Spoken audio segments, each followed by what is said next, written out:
안녕하세요. 메디치 미디어 시청자 여러분. 월간 김선민 시어로 시작합니다.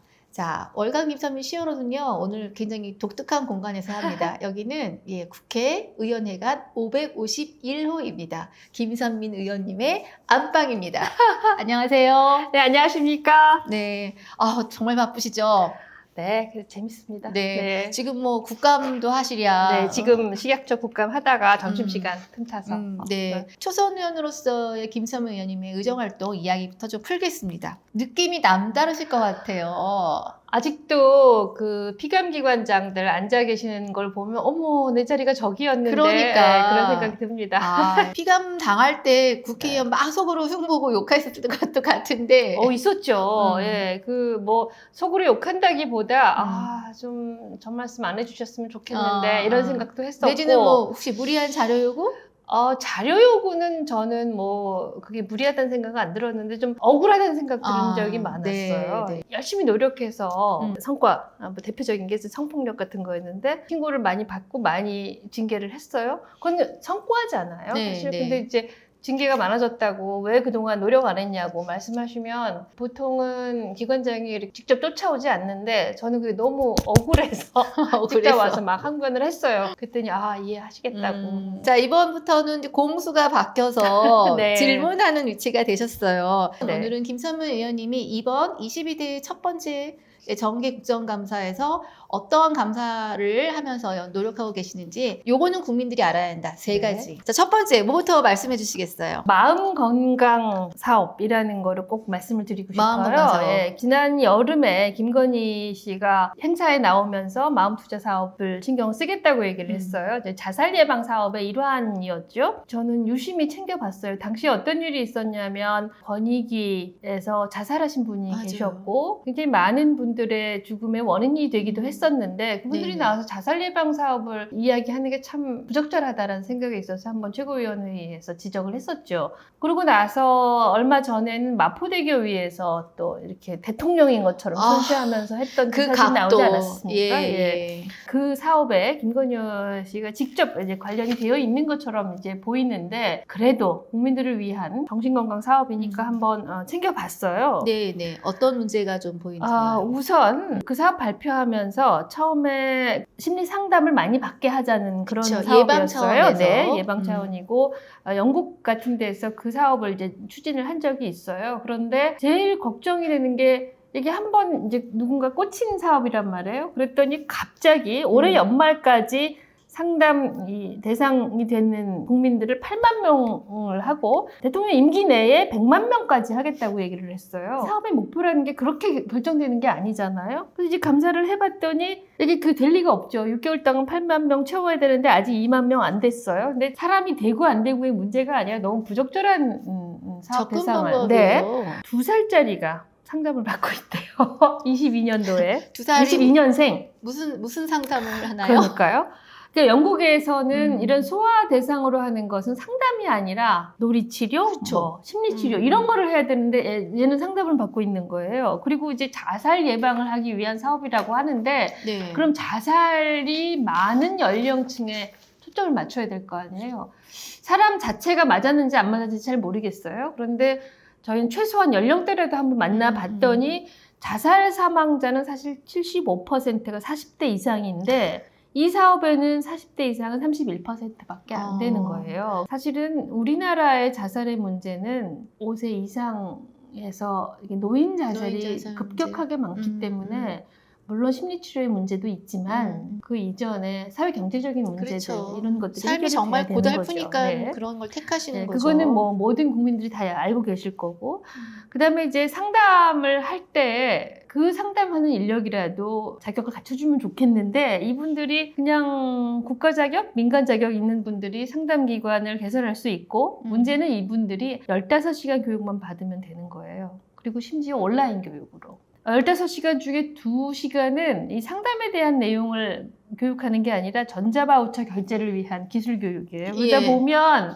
결국 상담의 질 관리라는 게 이루어지느냐 이런 문제가 있습니다.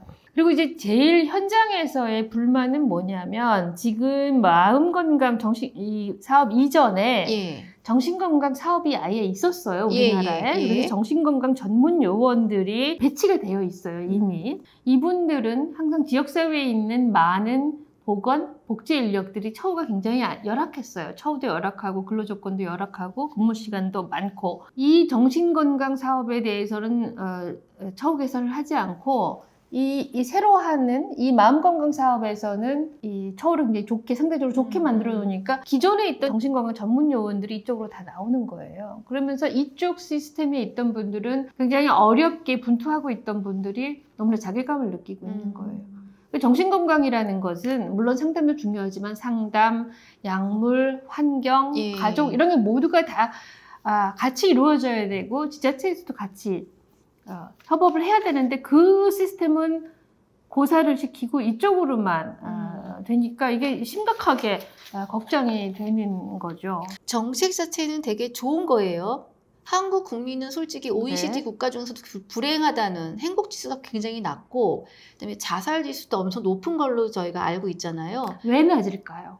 뭐 심리 상담을 못 받아서만은 아닐 거란 그렇죠, 말이죠. 그렇죠. 그리고 심리 상담이 분명 어느 부분에 필요해요. 그렇다면 전체적인 정신건강 그리고 사회 문화적인 그런 요인 안에서 같이 얘기가 되어야 되는데 갑자기 어느 날 대통령하고 부인이 관심이 있다고 해서 이쪽 사업이 커지는 거는 그러면 기존 사업하고 잘 연계가 돼야 되죠. 근데 그게 연계가 안 되고 있고 이게 중복 혹은 이쪽을 고사시키는 쪽으로 간다는 게 큰 문제가 되는 이게 너무 우려가 됩니다. 너무 이렇게 뜬금없다라는 뜬금없죠. 표현이 네, 딱 네. 맞고, 그리고 아까 모두에 말씀하셨는데 그 마포대교의 사진을 보면 무슨 이렇게 네. 지시하시는 네. 정말 국민들이 분노를 했는데 근데 지시를 했다고 쳐요. 그걸 사진이라고 내는 그 정무적인 감각도 저는 참 걱정이 됩니다. 그거 네. 아시죠? 네. 대통령실에 그 여사님 전담 사진 매크만이 당연히 있는데 네. 그분 나오는 사진 각도는 정말 주인공으로 찍는 거예요. 그렇죠. 우리 다 보고 있지 않습니까? 예, 예, 주인공. 항상 센터에 놓고 항상 주인공으로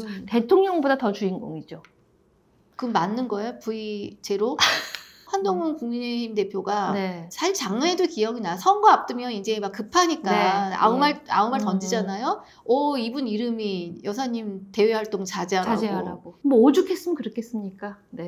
자제. 하려면 제대로 발언을 좀 하시든지요. 네. 근데 뭐 이렇게 지나갈 네. 말 아니고 우리 네. 의원님과 다시 나중에 차분히 할 건데 이건 다시 한번 대외 활동을 자제하는 차원으로 될 문제는 아니요. 저는 아니다. 이제 이 수준 넘었다고 생각을 네, 하고요. 네. 계속 뭐 사과하라고 하는데 사과 안 하셔도 됩니다. 사과 안 하셔도 되고 그저 법대로만 하면 되죠. 예. 국민 건강을 살피려고 하는 마음투자 사업 네. 감사 결과에서 뭔가 이양하려면 실속 있는 사업으로 갈 수 네. 있도록 네. 계속 지켜봐 주시는 걸로. 저희가 종합감사도 남아 있으니까 이거는 그거 끝나고 다시 한번. 알겠습니다. 말씀드리겠습니다. 자, 두 번째는 뭘 알려드리고 싶습니까? 국민연금은 이게 지난 국회 등원하기 직전에도 문제가 됐었죠. 21대 국회 회기 마감할 때에 크게 한번 문제가 됐었는데 굉장히 중요한 일인데 복지부가 의료 대란 때문에 맞아요. 이렇게 막 뒤지고 볶고하는 사이에 국민연금은 너무 이제 언론에서 관심을 못 받고 있어요. 저희 조국혁신당에서는 국민연금을 계속 챙기고 있습니다.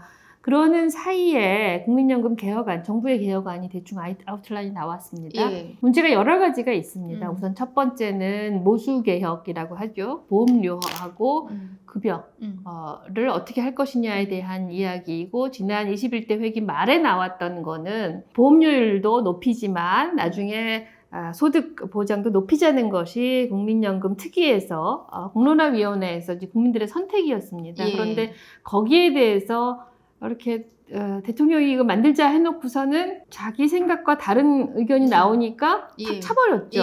모수개혁을 차버리면서 무슨 얘기를 했냐면 구조개혁 같이 가자고 얘기를 했어요. 근데 이제 구조개혁에 대해서 뭐 어떤 안이 중요한 것일까 하고 봤더니 정부가 내놓은 안은 자동 조정 장치, 그다음에 두 번째는 세대 간 차등 부과제입니다. 이 참 어려운 말을 갖고 있는데 국민연금 하면 많은 국민들이 여기 꼭 가입해야겠다고 생각을 하는 게 나중에 물가가 올라가서 돈 가치가 떨어져도 개인이 저축하는 것은 그거를 반영해서 받지 못하는데 국민연금 그걸 반영해서 받기 때문에 내 노후 소득이 안정된다라는 네. 그런 믿음이 있기 때문에 국민연금에 가입을 하는 거죠. 그런데 자동조정장치는 그거를 거의 없애겠다는 거예요. 물가 상승률 어떤 조건이 되면 물가 상승률이 올라가도 그거에서 삭감을 하겠다라는 겁니다. 그래서 저희가 이제 자료를 받아서 그럼 얼마나 차이가 날까 봤더니 생애 총 급여액이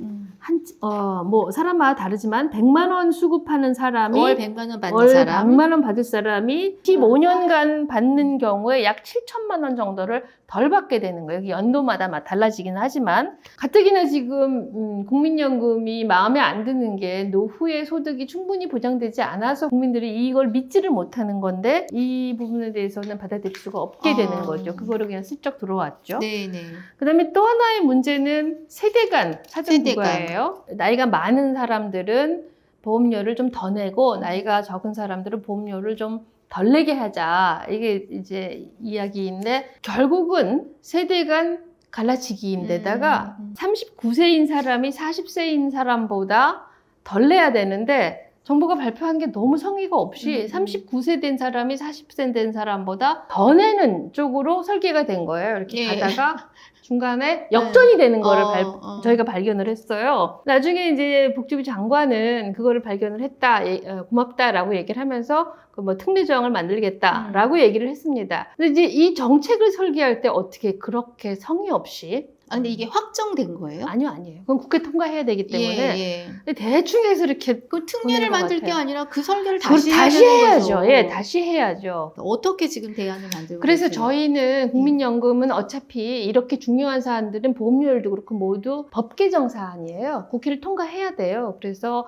국민연금 관련해서는 저희는 계속해서 국회 차원에서 다시 특위를 만들어야 된다라고 생각을 하고 저희 당에서는 아마 저희가 제일 구체적인 안을 많이 제시를 할 거예요. 법안을 그동안 발의도 했고 곧 발의하려고 준비를 하고 있고 구체적인 대안을 거의 마련됐고 발의를 할 이거는 예정입니다. 정말 민주당과 야당들 많이 협약 맞습니다. 해서 재정 안정을 고민을 하고 그다음에 한쪽에서는 소득 안정을 보장을 해야 되는데 고민을 해야 되는데 국민연금법에 보면 가장 중요한 게 소득이에요. 노후소득 보장이에요. 그럼 노후소득을 어떻게 보장할 것인가? 국민들이 노후소득은 어느 정도로 보장받기를 원하는 거를 먼저 생각한 다음에 제도를 설계를 하고 그거를 위해서 재정 안정을 어떻게 할 것이냐를 고민을 해야 되는데 지금은 노후소득 보장에는 별 관심이 없고 돈 어떻게 하면 덜 쓸 것인가 이런 문제에만 되게 관심이 많아서 더 디테일한 설계들이 많이 필요한데 알겠습니다. 그런 것들은 제가 다시 이제 설명을 드릴 기회가 있을 겁니다. 세 번째는 이제 가장 중요한 것이기도 하죠. 가장 지금 국민들을 불안하게 만드는 것이 의료 대란이죠.